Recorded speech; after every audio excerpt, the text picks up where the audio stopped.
إن الحمد لله وبه نستعين، والصلاة والسلام على رسوله الكريم، وبعد.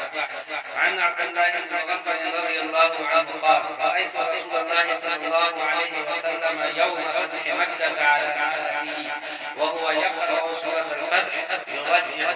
قال عبد الله بن مغفل رضي الله عنه: لولا أن يجتمع الناس حولي لرجع النبي صلى الله عليه وسلم. رواه البخاري كتاب المناقب باب علامات النبوة في الإسلام حديث نمبر 3614. مسلم حدیث نمبر 795 2885. برادران السلام علیکم ورحمۃ اللہ وبرکاتہ.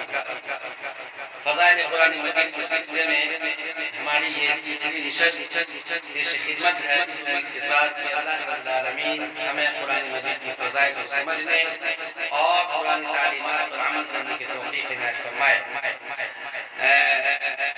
فضائل قرآن مجید کے سلسلے میں جو احادیث آپ کے سامنے پیش کی گئی ہیں، ان میں سے ایک حدیث یہ بھی بڑی اہم حدیث ہے جس کے اندر اللہ کے نبی جناب محمد رسول اللہ صلی اللہ علیہ وسلم کا عمل واحد بیان کرتے ہیں.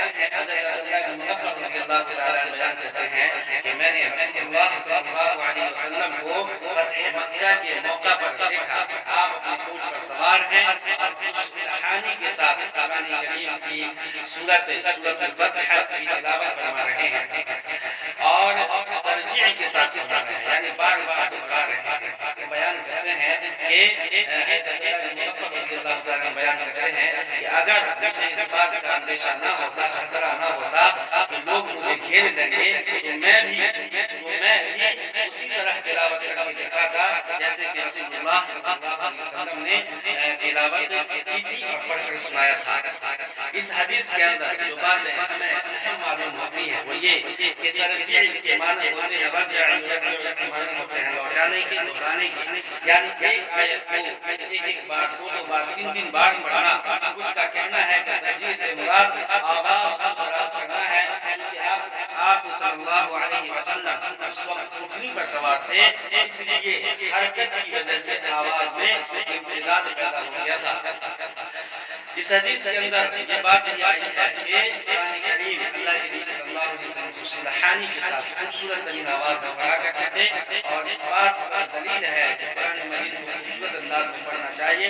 جیسے کہ ایک اور حدیث اسی میں وارد ہوئی ہے کہ حضرت عبداللہ بن مسعود رضی اللہ تعالیٰ عنہ سے کہ اللہ کے نبی صلی اللہ علیہ وسلم قرآن کریم کو سنتے تھے، دوسروں سے پڑھوا کرتے، فرمائش کرتے تھے اور بوقت قرأت غور سے سنتے تھے. روایت ہے حضرت عبداللہ بن مسعود رضی اللہ تعالیٰ عنہ کی بیان کرتے ہیں ان عبداللہ بن مسعود رضی اللہ تعالیٰ عنہ قال قال رسول اللہ صلی اللہ علیہ وسلم اقرأ عليك قال اقرأ عليك وعليك انزل اقرأ عليك وعليك انزل قال اني اشتهي ان اسمعه من غيري قال فقرأت النساء حتى اذا بلغت فكيف اذا جئنا من كل امة بشهيد وجئنا بك على هؤلاء شهيدا قال لي او امسك فرأيت عيني تذرفان. حضرت عبداللہ بن مسعود رضی اللہ تعالیٰ عنہ بیان کرتے ہیں کہ رسول اللہ صلی اللہ علیہ وسلم نے سے فرمایا میرے سامنے قرآن مجید کی تلاوت کرو.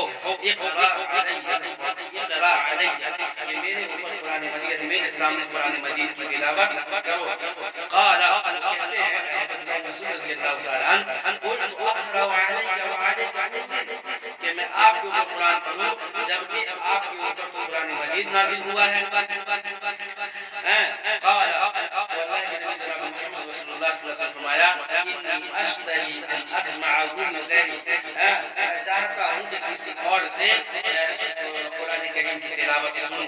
بیان کیا وہ بیان کرتے ہیں عبداللہ بن مسعود رضی اللہ تعالیٰ عنہ فقرأت النساء میں نے سورہ نساء کی تلاوت کی، میں نے سورہ نساء پڑھی حتی اذا بلغت اور جب میں آیت پہنچا اس آیت پر فکیف اذا جئنا من كل امة بشهيد وجئنا بك على هؤلاء شهيدا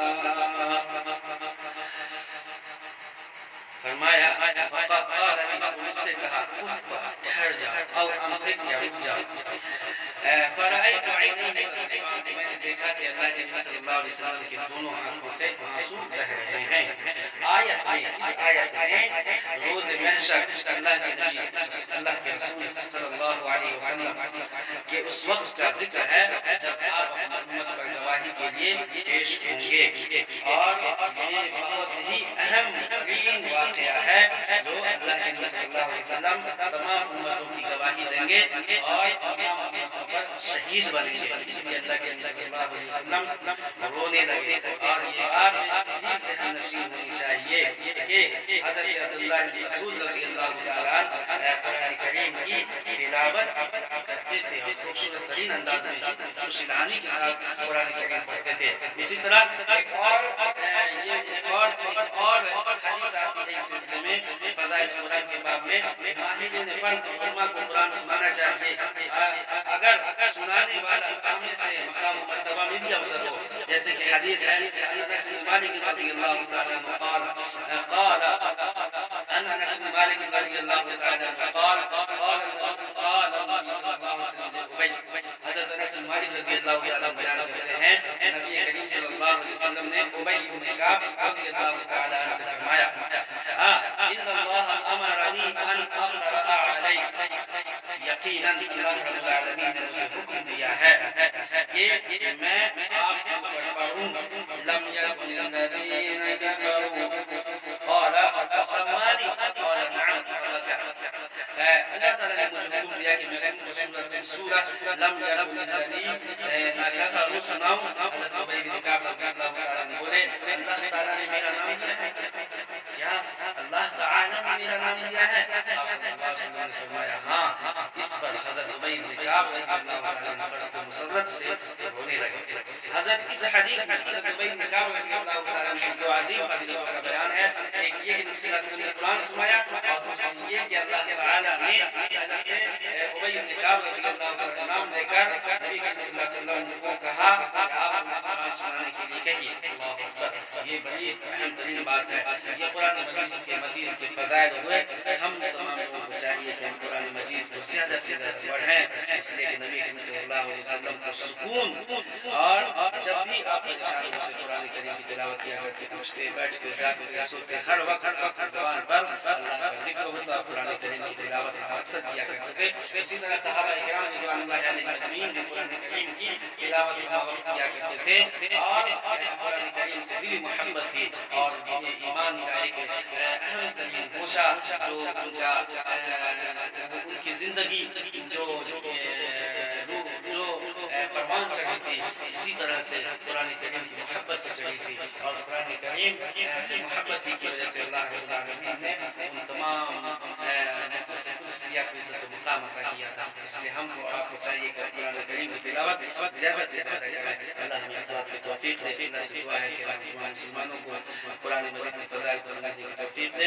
یہ آخر اس نشست کی فضائل قرآن کے تعلق سے انشاءاللہ اور دوسرے موضوعات پر ہماری بہت سی باتیں آپ کے سامنے شیئر کی جائیں گی, نشر کی جائیں گی. اللہ سے دعا ہے کہ اللہ ہم کو حق کہنے اور حق سننے کی توفیق دے اور کتاب اللہ سنت رسول اللہ پر عمل کرنے کی توفیق دے. پھر زندگی اسلام میں زندگی ہمارا خیر ہو. آمین یا رب العالمین. جزاکم اللہ خیر.